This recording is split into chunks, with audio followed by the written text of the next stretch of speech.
Hello guys, you are watching Cricket Next. I am Akash Biswas. Joining me today is Rudransh Khurana. We all know that India is going to take on New Zealand in the ICC Champions Trophy final in Dubai this Sunday. And before these two heavyweights get into the game, there are several tactical points that we must look at because these factors could prove important for both the teams. So on that note, let's begin today's discussion. Well, to start with, the first point that's coming in my mind is India's challenges, India's problems in the power play in the first 10 overs, over number 1 to over number 10, versus New Zealand's opener Rachin Ravindra, who also happens to be an all rounder. Yeah. Rudransh, what's your take? So Akash, the first thing is on paper, India's power play bowling looks very thin because we have Mohammad Shami and we have Hardik Pandya. And Hardik Pandya, if you know, Hardik Pandya averages around 38 in the power play in Yeah. ODIs. Mohammad Shami has a good average, but we have seen he is not in his best rhythm. So he's lacking the consistency to bowl how well he can bowl in 3 or 4 overs. So despite the fact that he got the Cooper Connolly's wickets in the last match in the Yeah. semi-final, you could see just when Travis had started to attack them, they both leaked a lot of boundaries, Exactly. and it Rohit Sharma had to immediately turn to Kuldeep Yadav and Akshar Patel, then Varun Varun Chakravarti. Chakravarti. Yeah. So that is a kind of a weakness, sort of weakness India have, and I think New Zealand can exploit that. And the man who can do it is Rachin Ravindra.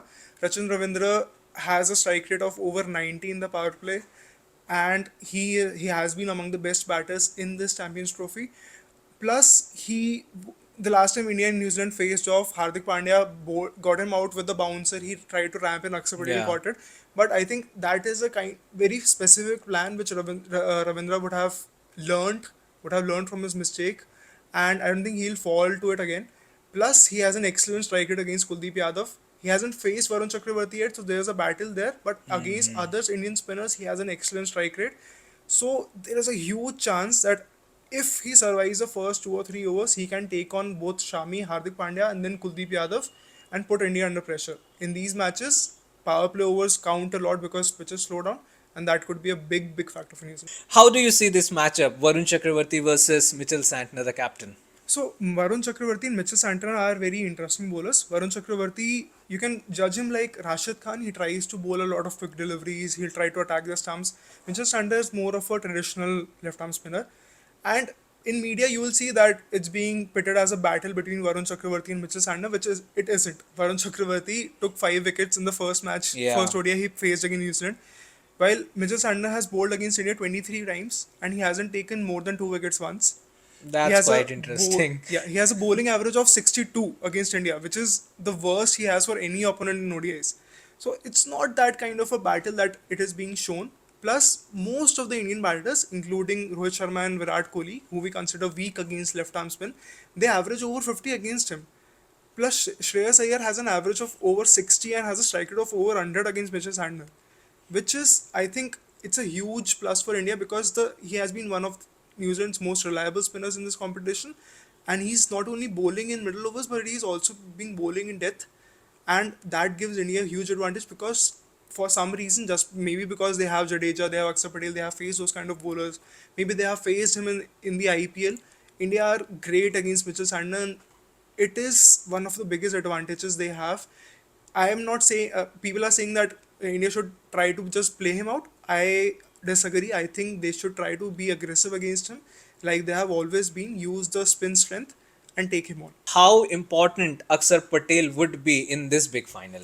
I think very important because if you see stats wise, no Indian batter has hit more sixes than Akshar Patel except Shreyas Iyer.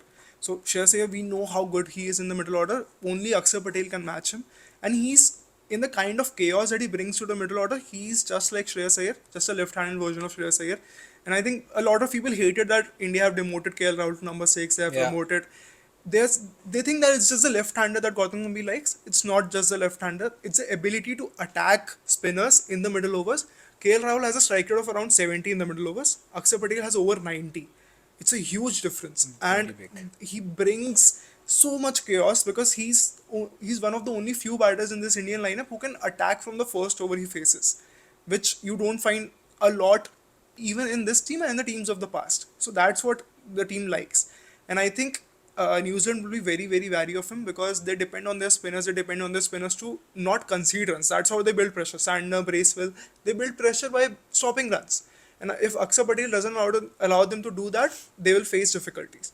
So the only slight weakness Akshar Patel has shown so far is right arm pace. Yeah. Against right arm fast bowlers, he struggles a bit. So the best strategy for them would be to bring Kyle Jamieson, Will O'Rourke, save some overs for them, and bring them in the middle overs. We don't know Henry's fitness, but you can do that. Bring them in the middle overs. Try to test them with the short ball like you do with the Shreyas Iyer, and there you have a chance. What if Matt Henry fails to make it to the finals? Then how this loss will cost New Zealand in the big game? So we talked about Mitchell Santner, right? That he has a bad average. Matt Henry is the exact opposite. He is one of the best bowlers to have ever bowled against Indian ODIs. You can think of so many matches, the semi-final, 2019 semi-final. Everyone spoke about Trent Bolt, but Matt Henry was the one who got the early wickets as well. And I think he is one of the best bowlers. He's also the highest wicket taker of the tournament so Yeah. far. So you can see that he's not only just in form, he has been one of India's biggest thorns, and especially in ODIs, because and moreover in these knockout matches and finals you generally get some fresh wickets which are well rested. So there's a bit of movement in the first 5-6 overs with the new ball. And we have seen that trouble not just Rohit Sharma but also Shubman Gill in the last match. So India depend a lot on Rohit Sharma and Shubman Gill to take off the shine in the new ball with the new ball.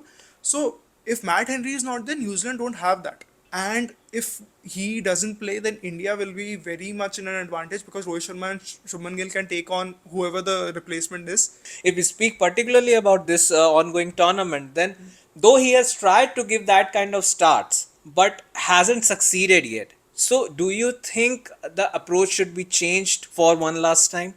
You are not the only one who is asking this because I have read so many comments from Sanjay Manjrekar, Anil Kumble, Sunil Gavaskar. With all due respect to them, they are asking him to change his approach. Just find a balance, which Yeah. is fine. Okay, you want him to continue tone down the aggression a bit and bat till 25-30 overs, which is fine. Which you want him to go back to the old ways. But with all due respect, I don't agree with that because if you remember 2023 World Cup, he scored that century against Afghanistan. Yeah.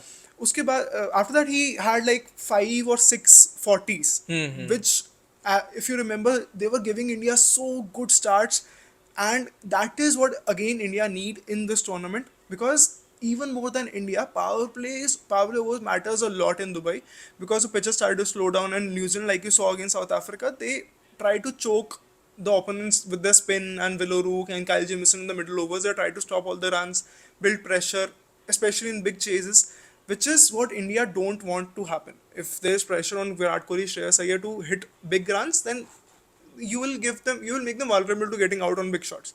India want, even if a 40 out of 30 or say 30 out of 20 balls from Rohit Sharma goes a long way in helping India because it gives them a decent start. It makes sure that they end the power play with a run rate of 6. So it's like 60-1, 60-2, which is a great score because after that Virat Kohli and Shreyas Iyer don't have the pressure to get the run rate, get some momentum. They can just take their time, take 10 12 balls, get some singles, which makes them better. And plus, Rohit Sharma going aggressive, even if he hits like 3 6s or 5 boundaries, something like that, it takes off the shine in the new ball. When you do that, it further helps against for Virat Kohli and Shreyas Iyer to not, because they don't have to face the new ball, they don't have to face swing. Let him bat how he wants, let him bat how he is comfortable, and let others score the hundreds.